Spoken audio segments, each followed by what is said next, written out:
some nibbles. J-Dog back to answer more goddamn questions.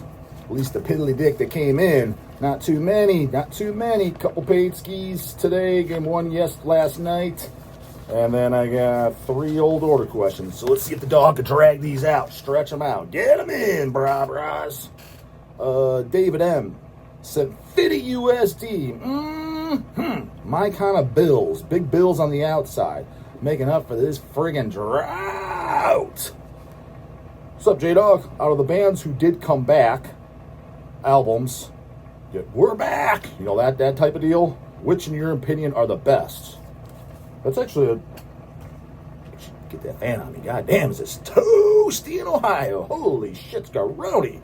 Feel like I'm living out in Phoenix, fucking Arizona these last few weeks in this goddamn sweatbox, busting my goddamn buns. Yeah, that's a good question. I don't think that's actually been ever asked on the channel at all. I mean, I vaguely have brought it up, and I rip on the We're Back bands, but I mean, I have 3 coming to my mind that I liked. No, 4. So here's the ones I like. Let's go down that I can think off the top of my head. Pro Fanatica. And the funny thing is I think their debut album is the best. Not to be that guy. If I want to be that guy, I would say their demos, their Weeping in Heaven 7-inch. All the stuff prior to the We're Back. That stuff is classic and great. You know, Crucifixion Wounds and all that type of shit. But, I don't know. I just thought the debut album stuck out the most. Was the most appealing to me. And then Disgusting Blasphemies of God. I think that album sounds the best. At least it has the best sounding goddamn bass on it. You know, which is funny, too, because the bass is similar, at least for a punk sound, on the Lead Dog side project, Bloody Apostles, which, for all you out of the loop, deer in the headlights, dick in the fucking mouthers, Bloody Apostles, the only thing that I know of that exists is Hell's Headbangers put out the 7-inch sales pitching, informing fucking pitching, bitch boy. Shut your bitch ass up and listen the fuck up. You want to hear some good tunes. And me not being much of a punk hardcore guy, I think that Bloody Apostles, I'm going to go out on a fucking limb and saying, that's like the best punk hardcore shit of the goddamn 2000s. I mean, it's up there any goddamn ways. You know, obviously more inspired by the G.G. Allen stuff, which I'm not even really a fan of G.G. To be completely fair, though, whatever I heard, see, I'm a guy, when I hear, again, that's why these kiddos, man, they fucking quack me up. I'm into death metal, and then they just got into it 3 months ago, and they're talking about some 2016 fucking bullshit newbie band. Go to the goddamn classics. Dude, me as a goddamn young pup, I always went into the goddamn, like, I didn't even want to listen to them unless I was like, what's the good shits and where they first started. Demos, first album. With Gigi, what I heard, it was some compilation thing and some of it was live. I'm like, this can't be what everybody loves. This is just like a bunch of bullshit. And I remember one of my buddies who loved them, I probably was, oh, well, no. He's like, that's just kind of like a random release. He's like, that's not I was like, okay, so to G.G. Allen's defense, I never actually like heard like the quote-unquote the good shit. His Tomb of the Mutilated album. I never fucking heard that. There's Scream Bloody Gore. So like, for example, like when I was getting to a band like Death, granted I didn't hear Scream Bloody Gore first, I did hear a later Hoagie one, but when I first bought it and went checked out, I was like, what is their first album? I do that to this day. Like if I get hear of a band who's an older band, which is, I'm trying to think of who's an example. Let's say Vic Records put something out. Let's say the band had 4 albums, right? And let's say Vic Records reissued all 4 albums, and we get them at the same time. Let's say it's a band I want to check out, never heard of. I specifically look at the year of the back, or all Metal Archives it. Which one is the first album? And I listen to that first. I don't want to listen to some jabroni fucking shit, their goddamn Carcass Heartwork album, and then go back. I like to be in the loop, know what's going on, and I want my ears to hear where the band started, so that way you kind of know where their identity should be, and then they probably fucked off later on. But highly recommend that goddamn Bloody Apostles, man. That fucking bass is nasty as shit, and I gotta say, some mighty fine lyrics too. Dog approved. Like I said, to my knowledge, that's all they've done, unless they've done something else that I don't goddamn know. But yeah, you like punk, you like goddamn the hardcore shits, that's the good shit, homie. And again, I'm not a huge punk hardcore guy, and that's coming from me. and even I like that goddamn shit. But for all you guys that do know, like the Pro Fanatica Disgusting Blasphemies, how that bass is like really loud and up front, that's kind of how it is like on the Bloody Apostles. So give that a goddamn check out if you actually like good tunes and you want to put down your boring ass fucking 10 million fucking sounding Swedish death metal band or Finnish death metal band. Oh geez, fucking great, this again. But as far as bands that came back, again, Pro Fanatica, and my favorite thing is their debut. So that's, as far as all the we're backs, probably them, because they're the only, let's go down the list, but yeah, let's go off the top of my head.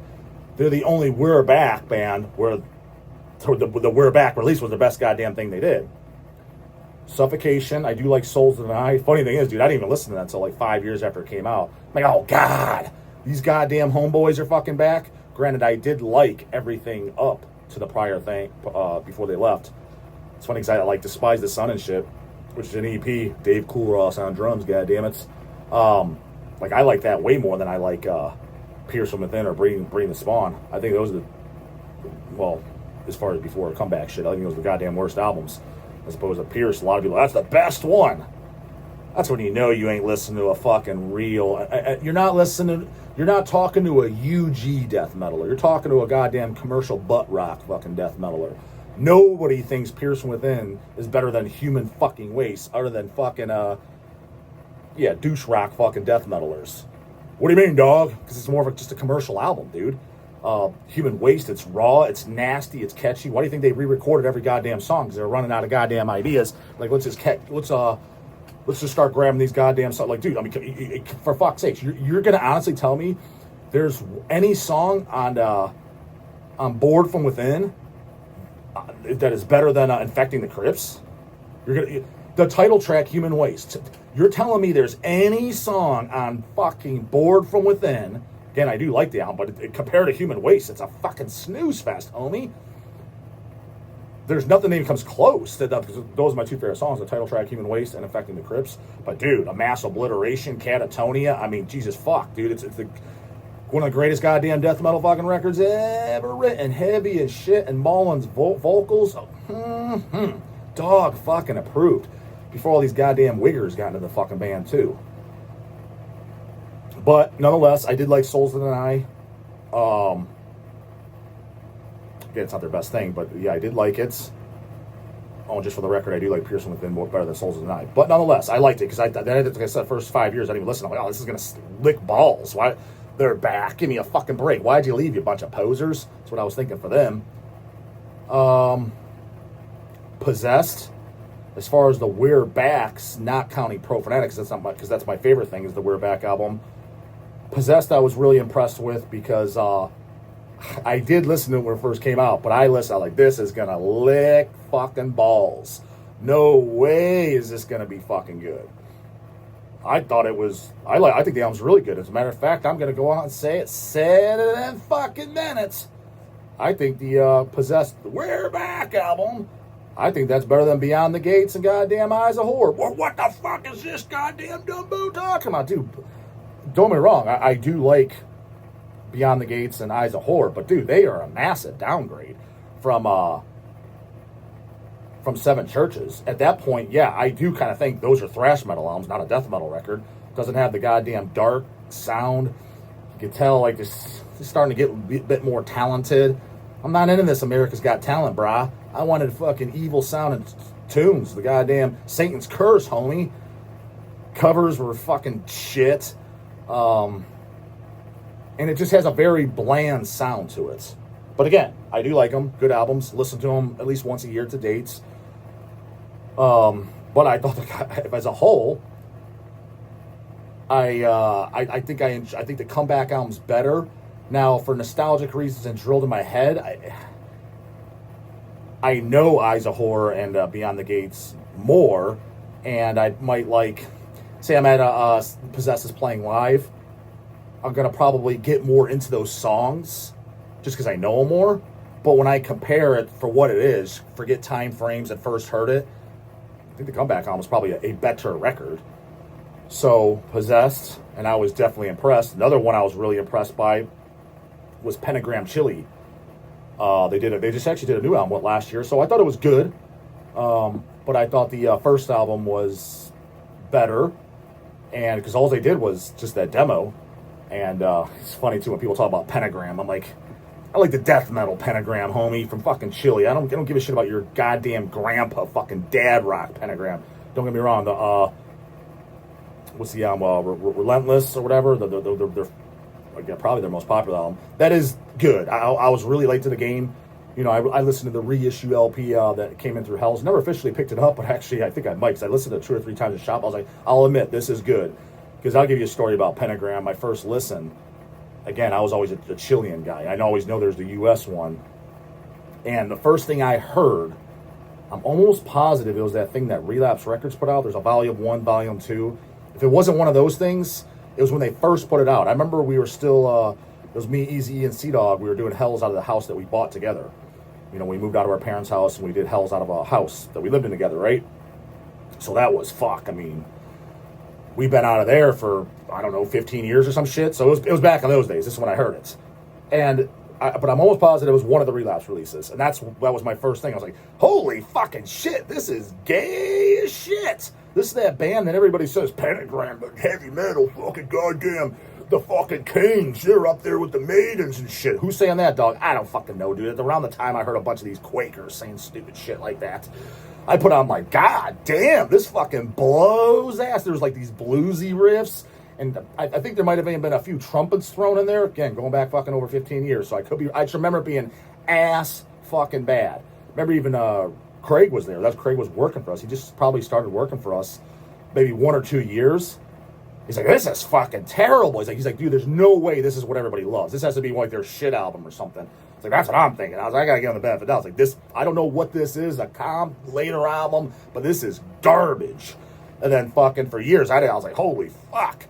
I don't like this junk at all. Chile is where it's fucking at. Granted, I already knew that before I even heard this dumbass U.S. band. But god damn, it's fucking, it's nailed to gold now, homie, in stone, in the Satanic Bible, for sure. Chilean Pentagram smokes that geezer dad rock fucking American one. So I didn't listen to anything else for years. And then we get it in stock, and at least it's got a goddamn Baphomet pentagram. All right, cool, and it represents band's name Pentagram. Yeah, looks cool. Get them in, sell out, get them in, sell out, get them in. Yeah, keeps coming in. I'm like, let me fuck it. And then I heard people, I could tell that was the one everyone was buying. I was like, this has to be their good release. I was like, let me check it out. I was like, it's got to be at least better than what I heard. And I was like, it can't, all their shit can't be as bad as what I heard. And to my surprise, I did like it. I was like, oh, this is good. And to the point where I need to go back and listen to it again and maybe even pick it up, because I remember being thoroughly entertained. I will say that. But again, Chile smokes them. So when Pentagram Chile did that comeback album, that was like, what shit? That was a while ago now, maybe close to 10 years ago, something around there. And I was reluctant on listening to it. It came in stock through Hell's. I'm like, oh my fucking holy fucking Christ on a goddamn crutch. These homies with one demo, we're back 30 years later. There's no way this is going to be good. I was like, dude, I can already see these fucking jabronis. They're like, yeah, dude, we're playing death metal. Let's modernize it. Trying to sing like Chris Barnes or Ross Doan or something that, like, the band didn't sound anything alike, right? I was like, you already know they're going to pull that bullshit. And I was like, whatever. I was like, I'm going to listen to it just for a fucking laugh. I was like, this is going to lick absolute fucking goddamn hairy rhino's fucking butthole. No way is it going to be good. And I'll be damned. I actually, oh shit, this is actually really goddamn good. So, Pentagram Chile, and then Angel Corpse. Now, don't be wrong, Angel Corpse, you know, they were broken up and they came back and they were their 4th record of Lucifer and Lightning. At first, I didn't like it. Now, I didn't hate it. I'm like, sounds like Angel Corpse. I'm like, a little out of gas. Because goddamn, again, I've said it and I fucking meant it. It's up there, goddamn. At least it's in the fucking, it's Rocky versus Apollo Creed. He's got him on the ropes. Fucking a draw at least. The Inexorable with Tony on drums, beats per minute when they're actually doing the blasts. That has to be some of the fastest fucking drums of all goddamn time. Am I wrong? Excluding any drum machines or something like that, let's say. Because if you compare that to, let's say, what they're known for, like Christian, especially like Black Force Domain, take that album, fantastic and satanic as fuck, one of the goddamn greatest goddamn DM albums ever, especially out of Brazil. clean ass, fine ass, sharp as fuck looking goddamn digibook CDs on Hell's Headbangers, available of still all 4 albums. All 4 fucking are mandatory in my goddamn book, including goddamn Ageless Venomous, which the sound quality on the trigger sounds like shit, but other than that, the goddamn songwriting is banger as fuck. However, take Christian, but kind of all their albums, but especially Black Force, it's known for being like a blasting death metal album, right? And it is. It's blasting from beginning to end. But if you take just the actual beats per minute, how fast they're going, there's no way that the Christian's faster than the Angel Corpse. And that kind of goes for all the albums that Tony plays on. You know, God Dethroned Ravenous album, he plays on that. He plays on, isn't he on In Their Darkened Shrines? But my favorite record that he plays on is, it has to be The Inexorable. My favorite Angel Corpse record, too. When Of Lucifer and Lightning came out, I mean, that's a record to go up against, right? I mean, The Inexorable, to me, that's in, like, when, if I was making, like, hey, you got to put in writing some of your favorite top 50 death metal albums of all time, that's in there for sure. Just in case you happen to goddamn give a fuck. It ain't, that's what I'll do. That's, again, these kiddos quack me up, Marduk style, goddammit. You know damn fucking well. Some 19-year-old goddamn fucking virgin living in his mom's fucking basement, driving her soccer van to his Taco Bell fucking job. You know damn well if he was to write up his top 50 death metal bands, dude, it's fucking goddamn Frozen fucking Bore. Goddamn the 200 wimpy wounds. He's gonna put like Cannibal Corpse, Evisceration Plague. He's some crappy ass later obituary record. Maybe you'll throw in a later Deicide record like Stench of Redemption. Like, you're just looking at this list. This is your top 50 homes. Holy fucking fuckski, dude. Tune into Dead by Dog and get fucking informed. No AC on there, and I'm not talking anal con either. I'm talking Angel Corpse, motherfucker. Inexorable? And don't get me wrong, Hammer of Gods and Exterminate. Those are no goddamn fucking chopped liver. Those are banger as fuck too. But I'm just saying, someone's got to be first, somebody's got to be fucking last. And Inexorable's first. So when Of Lucifer and Lightning came out, I was a bit disappointed because it wasn't as blazing. Again, it just seemed out of gas compared to Inexorable. But it grew on me. And I do like it. I do own it. CD and LP. And I own the original LP. Original LP kind of looks like shit, though. No spine on it. I think there's no spine. I think it's one of those flat spines. What the fuck are these goddamn hoagies doing? Osmos Records reissued it a couple times. Hell's had them in stock. Hell, might even have copies. Might even got a restock. So we actually just got a big, massive fucking Osmos Records trade in a big old skid. He keeps repressing Angel Corpse. I don't know if he repressed that one. Check the goddamn site. It's a good goddamn record. All 4 albums are great. But I'm just saying that is my least favorite one. But that was a we're back, and but an album that I liked. Dude, you want to fucking have your jaw just pick it up off the floor. I don't remember which album it was. Doesn't fucking matter, because I heard a couple of the later ones. Just laugh your fucking balls off. What do you mean we're back? Listen to Satan's Host, dude. I don't know which one it was, but I put it on and it was like, it was either death metal or like black metal. I was like, is this the same fucking band? To this day, I don't even know if it was. I don't know if I officially looked it up. I was like, it can't be. They can't be that fucking stupid. Hey, I'm starting a new fucking band. It's called Morbid Angel. I mean, there's literally a band, Satan's Host. Had the goddamn Tyrant singing from Jag Panzer. I mean, Metal from Hell. That's one of the greatest heavy metal records ever written. You're out of your gourd if you don't like that. That album's great. They come back, and I'm like, what the hell is... I was laughing my balls off. I'm like, dude, it's not that I don't even like it, which I didn't. That goes without goddamn saying. It's like, it sounds nothing like what the fuck... That's not We're Back, dude. It's like, just start a new goddamn band. What I'm getting at is most bands when we're back, it's either that or it completely licks fucking balls. So those were some. But you know what? Just popped in my head, because they're make no mistake, homie, they're a we're back. Favorite album of all time?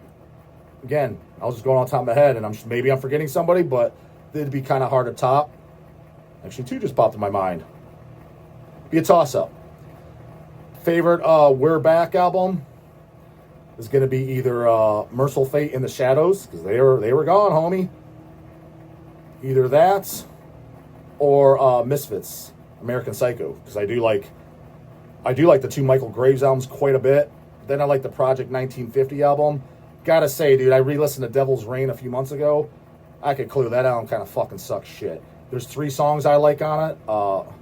Father, and then the 2 songs that were on the 12-inch EP before that, Land of the Dead and Twilight of the Dead. I thought those songs were great, but they came out on a 12-inch maxi like a year or 2 before the album came out. The rest of that album, Jesus fuck, some of it completely blows ass, and the rest is just like, it's complete just fucking background fucking filler. But Famous Monsters and American Psycho, the 2 Michael Graves albums, the first one being American Psycho in 1997. They broke up in 84. That's a 13 years shaved off, Holmes, so don't be pulling this crap. We've been around for 45 years. No, you haven't. 32 at best, homie, and I don't even know about that. Because since from Famous Monsters to, I think maybe Project 1950 didn't take too long. Since Project 1950 to goddamn Devil's Reign, there was another major goddamn gap. I mean, I don't remember what it is, but it's probably a good 10 fucking years. So you got goddamn 23 years shaved off that goddamn, whatever the hell you want to call it, that career time. But nonetheless, we're back. Yeah, it'd probably be his favorite albums of all time ever. Pull that shit all the top of my head. American Psycho, The Misfits, or Merciful Fate in the Shadows. So, and then there are probably others that I like that I'm completely goddamn forgetting. I guarantee there is. But those for sure I do like, and the goddamn faves. Comes with the surgery, but they got my scans every morning. And don't forget them paiskies. It's dry as shit. We're running out of fucking material to go over. Get it in, Bubbles. Later.